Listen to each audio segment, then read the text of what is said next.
అందరికీ నమస్కారం. ఈరోజు మనం వెళ్ళబోతున్నది ఒడిశాలోని గజపతి జిల్లా పర్లాకిమిడిలో ఉన్న అత్యంత శక్తివంతమైన శ్రీ ఆంజనేయ స్వామి ఆలయం. ఈ ఆలయం అడ్రస్ వీడియో ఎండ్ లో చెప్తాను. వీడియో ఎండ్ వరకు చూడండి.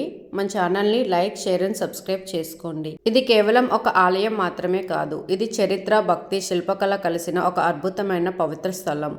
ఆంజనేయ స్వామి అంటే కేవలం శక్తి మాత్రమే కాదు, అతని శక్తికి మూలం అతని అంచలమైన భక్తి. రామనామం లేని హనుమంతుడు లేడు. ఈ ఆలయంలో స్వామి అభయ ఆంజనేయ స్వామి. అభయ అంటే భయం వద్దు, ధైర్యంగా ముందుకు సాగు, నేనున్నాను అనే భరోసా. భక్తుడు భయంతో వచ్చిన ధైర్యంతో తిరిగి వెళ్లేలా చేసే దివ్య శక్తి ఈ స్వామి.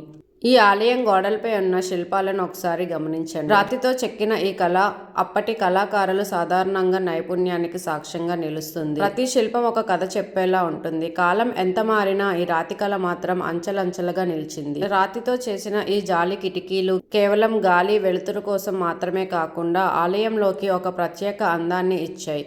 ఇలాంటి శిల్పాలు ఈ ఆలయంలో ఎంత పురాతనమైనవో మనకి స్పష్టంగా చెప్తున్నాయి. ఈ ద్వారం దాటగానే మన మనసు మొత్తం ప్రశాంతంగా మారిపోతుంది. ఇక్కడికి వస్తే ఎన్ని సమస్యలున్నా మన హృదయం మాత్రం ఆంజనేయ స్వామి పాదాల దగ్గర శాంతిని పొందుతుంది. భక్తి, బలం, విశ్వాసానికి ప్రత్యేక. రామనామం జపిస్తూ భక్తుల్ని కాపాడే కలియుగ రక్షకుడు. ఇక్కడ భక్తులు చేసే ప్రార్థనలు త్వరగా ఫలిస్తాయని స్థానికులు నమ్మకం. పర్లాకిమిడి వస్తే ఈ ఆంజనేయ స్వామి ఆలయాన్ని దర్శించండి. ఈ ఆలయం address Jagannath temple opposite palace street లో ఉంది. అలానే మన ఛానల్ని లైక్, షేర్ అండ్ సబ్స్క్రైబ్ చేసుకోండి. మీ ఫ్రెండ్స్ అండ్ ఫ్యామిలీతో కూడా షేర్ చేసుకోండి. జై శ్రీరామ్.